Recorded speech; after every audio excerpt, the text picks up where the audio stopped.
Welcome to the Maryland Rural Enterprise Development Center's podcast series for business success, Dream, Plan, Implement. This series features educational programming and information on developing new rural food, farm, forest, and community enterprises in Maryland.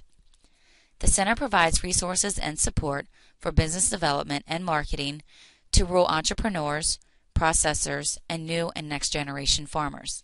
My name is Shannon Dill, and I'm an agriculture educator for the University of Maryland Cooperative Extension. Today, I'd like to share some information on developing small farm economic vitality. There are multiple ways a small farm can become economically sustainable. These include investing in good soils and water, have them tested regularly, and manage them well. Search out and use information to reduce production and marketing risk. This includes resistant varieties, irrigation, new research, technology, and sales locations. Utilizing diverse marketing outlets, but understanding the costs of a low-volume location. Marketing aggressively and creatively. As a small producer, you have to set yourself apart from larger growers. Understanding that there's a learning curve to new enterprises, and not expecting to make money for several years. Just like any business, startup has an expense and needs experience. Employing used versus new equipment and being able to do least preventative maintenance on the farm. This will save startup costs and loan payments in the long run. Using contractors to carry out some capital-intensive parts of the enterprise in the beginning.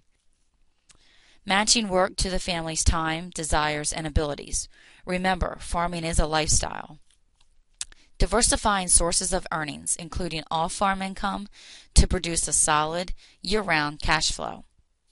And finally, develop a detailed business plan with specific information on production, marketing, financial, and labor operations. Some small farm do's. Do be original. Select enterprises that are not being done by larger farms. Do diversify. That spreads out your risk. Do experiment. That's how you learn. And finally, location. Develop new marketing niches. Some small farm don'ts. Don't market to the middleman.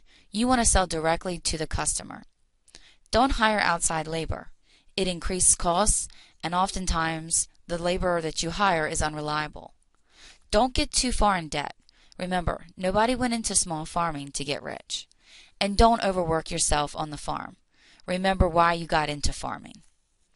I would like to recognize the Oregon Small Farm Program as well as University of Maryland Cooperative Extension Ag Agent Terry Poole for some of the resources that I used during this podcast. For more information on rural business development or assistance in market planning and development, please contact the Western Maryland Research and Education Center at 301-432-2767, extension 338, or by email at jsmyers@umd.edu. Thank you for listening, and please return again to the Maryland Rural Enterprise Development Center site for more timely information on rural business development opportunities.